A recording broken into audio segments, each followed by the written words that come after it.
futuro da Petrobras e da Selic. Sim, acabamos de começar esse novo formato, mas você já está no episódio de número 3. E para facilitar, todas as fontes que forem citadas aqui nesse episódio, assim como nos próximos também, estarão na descrição dele. Então, sem mais delongas, vamos aos assuntos de hoje. O futuro da Petrobras repetirá o passado? Em reportagem recente da Bloomberg, foi levantado um breve histórico de Magda Chambriard como presidente, CEO da Petrobras. Além de alguns elogios tecidos sobre a gestão ser eficiente e estar entregando resultado, o que inclusive eu concordo, essa reportagem colocou na mesa alguns desafios que se aproximem. A reportagem, no caso, é essa reportagem que você está vendo agora. Pois bem, os desafios que são elencados são basicamente dois. E eles derivam de uma mesma fonte, que é o resultado da empresa, o resultado financeiro, no caso. O primeiro desses dois desafios é o quanto a Petrobras consegue distribuir em dividendos. Lembre-se que o maior acionista da Petrobras é o governo. E o segundo desafio é o quanto a empresa poderá fazer de investimentos, o que também sai do resultado. Sobre os dividendos, em novembro de 2024, um ano atrás, ou seja, um pouquinho depois que a Magda Chambriard entrou para o cargo que ela ocupa atualmente, a presidente da Petrobras afirmou que no ano seguinte, famigerado 2025, os dividendos extraordinários seriam menores. Uma fala que acabou gerando uma certa confusão no mercado, mas que acabou sendo explicada depois em uma entrevista à CNN Money, como você está vendo agora. E vai estar na descrição do episódio, nunca é demais dizer, vou parar de dizer isso para não ficar repetitivo daqui em diante. Porém, para quem seguiu acompanhando essas declarações nos próximos meses, viu que em junho desse ano, 2025, houve uma outra declaração dizendo que a Petrobras iria fazer muito esforço para pagar dividendo extraordinário. Isso saiu na Folha em junho agora de 2025.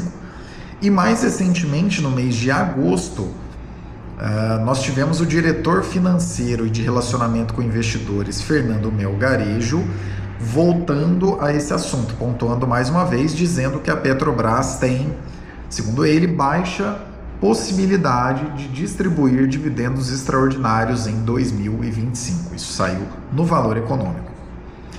Já sobre o segundo desafio, sobre a parte de fazer investimentos, a coisa é um pouco mais difusa, porque o governo atual, que, reforçamos, é o maior acionista da empresa, tem outros objetivos em mente que não apenas envolvam a Petrobras tocar o seu negócio principal, Um desses objetivos, por exemplo, retomar uma fábrica de fertilizantes, na verdade mais de uma que estavam paradas, e isso acontece ao mesmo tempo em que a empresa, pelo cenário que se observa, que já vamos falar um pouco mais sobre ele, deve estar anunciando uma redução de plano de investimentos mais adiante. Um pequeno parêntese sobre essa questão de reativar fábricas de fertilizantes e assuntos correlatos. Nós tivemos uma edição da Reflecionários, que é a nossa newsletter do Terraço Econômico, de nome Sobre Tâmaras, Petróleo, Fertilizantes e Terras Raras. Vale a pena vocês conferirem depois também. O cenário, pessoal, não só para a Petrobras, mas como todo o setor, é de cautela nesse momento. E por que cautela? Porque olhando as duas cotações referenciais que a gente tem nesse mercado, no mercado de commodities para a parte de petróleo, a gente tem o WTI e tem o Brent. Uma coisa vocês vão ver que acontece nas duas. Esse aqui é o WTI, um pouco mais recente, pelo menos agora na data que nós estamos gravando isso, você está vendo uma janela de 5 anos. E esse aqui é o Brent, também em uma janela de 5 anos. O que acontece nessa mesma janela de 5 anos? O petróleo ele está em um dos pontos mais baixos dos últimos 5 anos, né? Está aí aos arredores de $60. E mesmo que a demanda por petróleo no mundo siga aumentando ano após ano, a oferta está conseguindo ir um pouco mais rápido. Então, né, não há muitos motivos na atual circunstância, com os dados que a gente tem, tanto da demanda quanto da oferta, principalmente vindo ali observar pelos países da OPEP, pela exploração nos Estados Unidos, que também tem ampliado muito, no próprio Brasil, que também sozinho representa mais do que alguns países da OPEP, isso é bastante relevante. Em nenhum lugar a sinalização de que essa oferta vai deixar de ser mais rápida, por assim dizer, do que a demanda. Ou seja, isso acaba exercendo pressão de preço para baixo no petróleo. Em virtude de tudo isso, tanto os avisos de dividendos extraordinários serem menores, quanto uma eventual alteração no plano de investimentos que envolva reduzir esses investimentos para os próximos períodos, são declarações bastante responsáveis.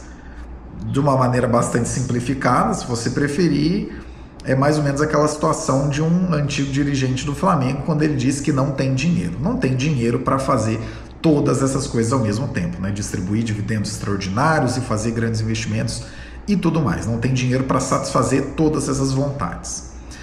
Porém, contudo, todavia, entretanto, empresa de capital misto, onde você tem o Estado como o maior sócio, também tem uma afetação de curto prazo, que é a política da ocasião, né? As decisões do governo da ocasião.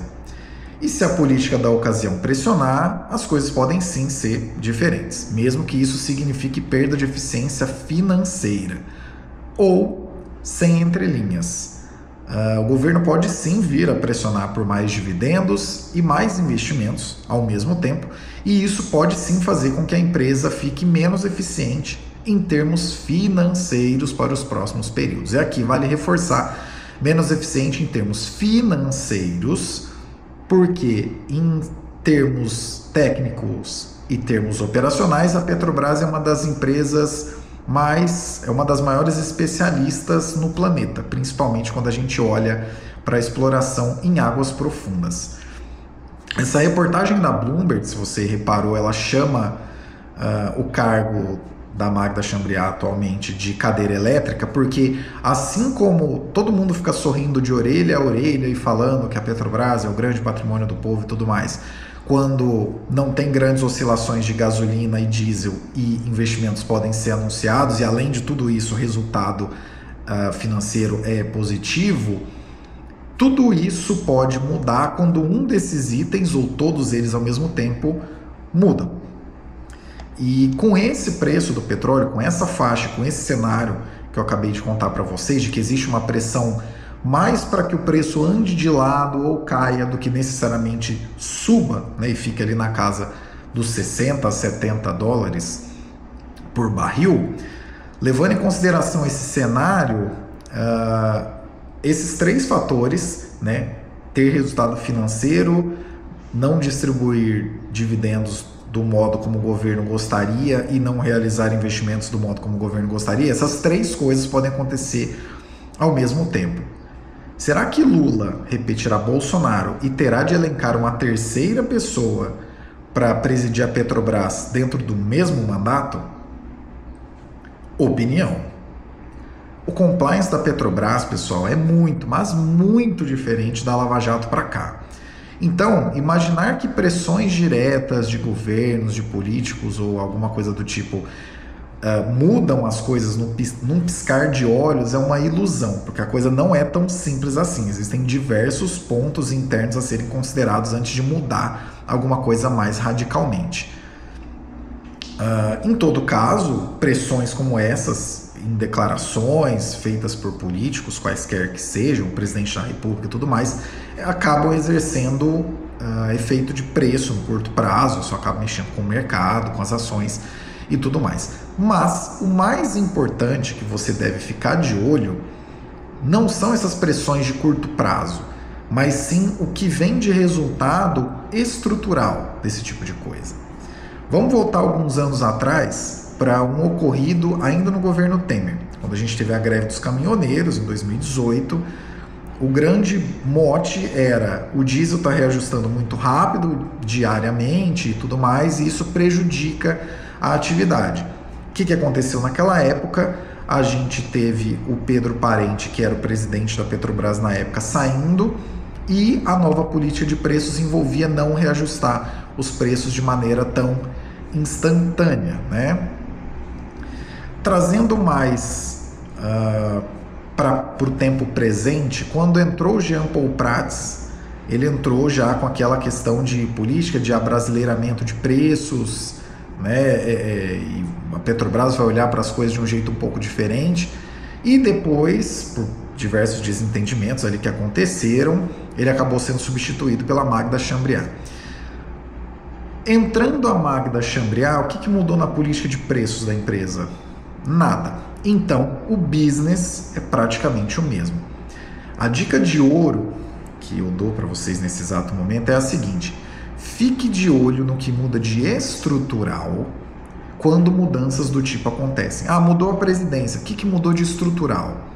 Porque se você ficar de olho nos ruídos, nos Cs, no fulano falou, ciclano disse e tudo mais, você pode tomar decisões equivocadas, e equivocadas porque não olham para os fundamentos de empresas tão tecnicamente e operacionalmente falando eficientes como é o caso da Petrobras. Selic é daí para baixo. Em informação trazida pela Bloomberg, o diretor do Banco Central do Brasil, Newton Davi, afirmou que o ciclo de aperto monetário pelo qual o Brasil passa chegou ao seu ponto mais alto. E aqui, né, a reportagem, no caso, da Bloomberg, vamos trazer a situação de uma forma mais ampla, né, para ficar mais fácil de ser entendido. O ciclo de alta chegou ao fim. Subir juros não está mais no cenário base do Banco Central. Hoje, se formos bem-sucedidos, nossa expectativa é que a próxima movimentação seja de cortar juros. A única questão é quando. O que isso significa em termos práticos é que a Selic, que está em 15%, não ficará mais alta do que isso. E daqui em diante, o caminho envolverá ou andar de lado ou cair. Me desculpem pela obviedade de dizer o que significa isso logo após trazer a fala desse diretor do Banco Central, mas é porque na mesma matéria também é trazida uma fala do economista-chefe para a América Latina do Goldman Sachs, Alberto Ramos, de que, e aí vai a citação, um corte em janeiro está definitivamente na mesa, agora depende do quão conservador o Banco Central quer ser. Fechando aí a citação dele. Todas as vezes que vocês ouvirem falar sobre decisões que envolvam juros, procurem a fonte primária, seja a voz da presidência ou alguma diretoria. Todas as outras visões que vocês estiverem verificando são interpretações disso. E como qualquer interpretação, você carrega com a tinta que você preferir para escrever a realidade que imagina que irá acontecer amanhã. Isso vale ser dito e colocado na mesa porque, no fim das contas, os objetivos do Banco Central e do dito mercado são diferentes em termos de tempo. O Banco Central dizer que cortar... O Banco Central dizer que vai cortar os juros significa que, ao longo dos próximos anos, ele visualiza que a Selic pode sim estar num patamar mais baixo, sem prejudicar a missão dele, que é buscar o centro da meta de inflação e não desequilibrar o mercado de trabalho, embora, em termos mais objetivos, busque só o centro da meta de inflação, porque para o mercado de trabalho não existe uma métrica tão fechada, por assim dizer, né? O centro da meta é 3% de inflação. O mercado de trabalho já é um pouco mais complicado de acompanhar. Enfim, se o Banco Central diz que vai cortar a Selic significa que vê a Selic num patamar mais baixo, cumprindo as missões constitucionalmente estabelecidas para essa instituição.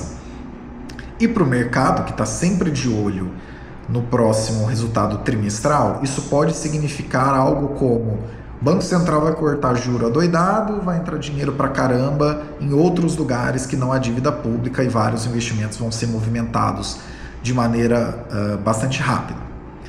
No fundo, isso não é uma discussão de quem está certo, de quem está errado, não é esse o ponto, mas sim de entender que os objetivos são mesmo diferentes em termos de tempo.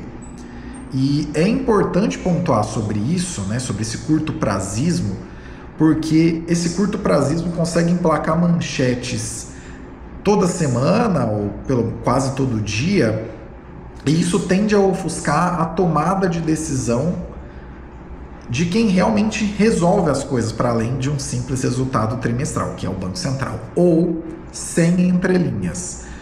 Quando o assunto for a condução da política monetária, foque no que diz quem decide sobre isso, não na interpretação dessas visões. Sejam essas visões apresentadas em documentos técnicos, como o comunicado, que sai após a decisão, e a ata, que sai alguns dias depois, ou em falas mais diretas, como a desse diretor do Banco Central num evento no dia de hoje. Até porque, de novo, interpretação tem a tinta que quisermos colocar, mas é o direcionamento que traz de fato a realidade. E isso não vale apenas para questões de juros aqui no Brasil, isso é válido para qualquer lugar do mundo.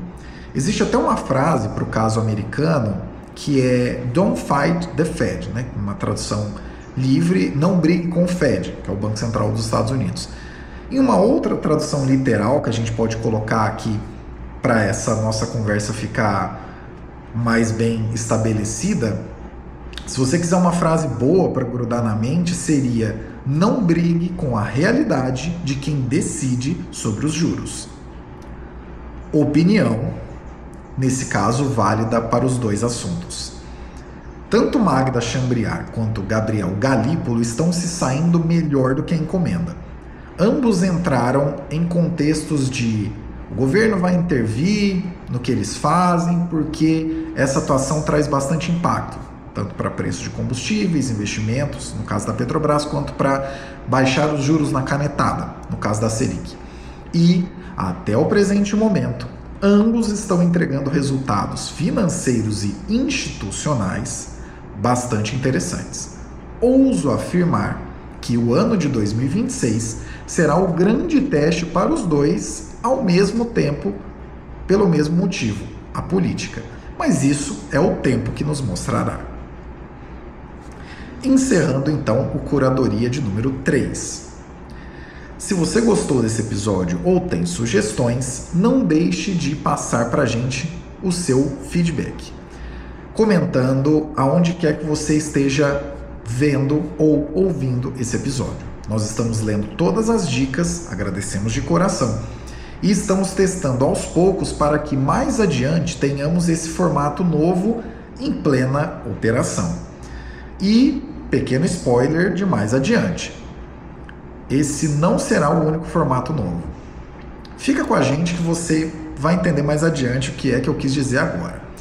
E um outro pequeno bastidor sobre esse formato. A curadoria de conteúdos que a gente realiza, ela é contínua ao longo do tempo.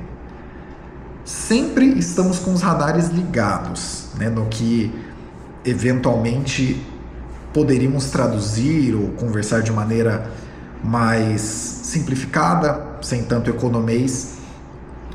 E unindo isso ao fato de que esse novo meio de gravar fica mais dinâmico e mais prático entre a gravação do conteúdo e a divulgação dele no YouTube, nos agregadores de áudio e tudo mais, talvez você veja esse formato mais do que estava esperando inicialmente, com uma frequência maior.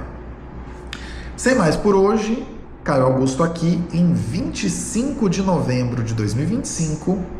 Até o próximo Curadoria.